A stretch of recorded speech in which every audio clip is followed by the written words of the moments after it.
ำเซินเกต19บินมาคือแมงเมาโยนทิมระเบิดบินมา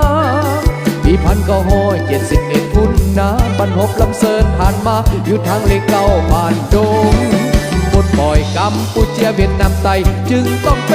ใช้เส้นทางลำเลียงคนส่งท่านโฮจิมินห์ผ่านดินลาวผ่านบ้านดงเพื่อตัดการขนส่งจึงเกิดบรรพบลำเซิน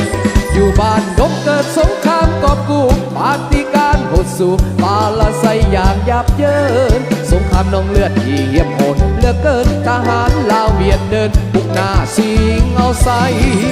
สงครามประหารกอบกู้เหตุให้เศร้าโลกหูว่าลาวเวียดนั้นสำใดมีวันนั้นจึงมีวันนี้เงืองใสลูกหลานจงจำไว้อย่าลืมบรรพบลำเสิร์ลูกหลานจงจำไว้อย่าลืมบรรพบบ้านโด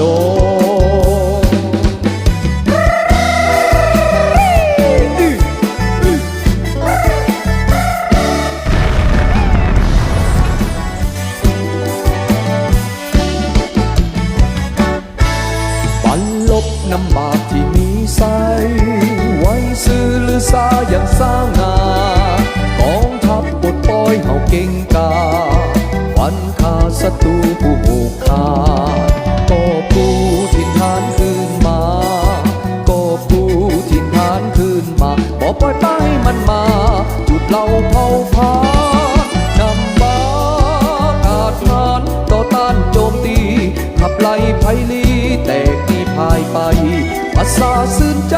สมเสยผลงานลั่นสร้างผ้าบางล้างแค้นสมใจ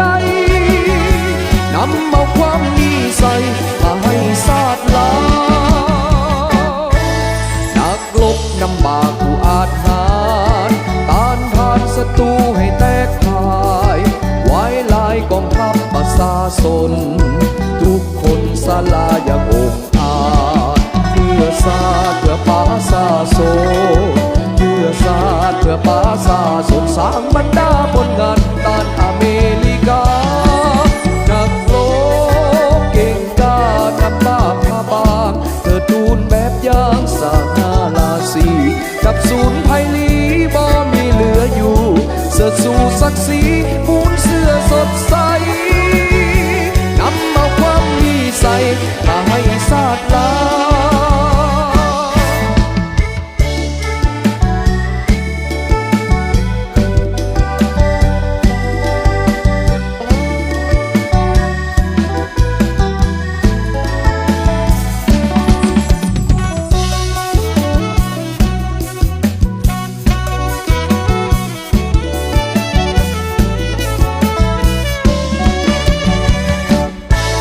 นักรบนำบากผู้อาจหา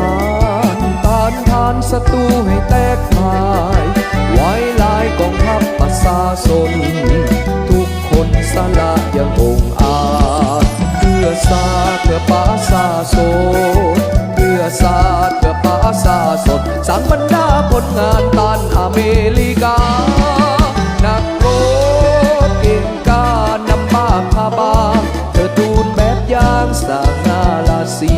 กับศูนย์ไพลีบ่มีเหลืออยู่เสื้อสู่ศักดิ์ศรีมูลเสื้อสดใส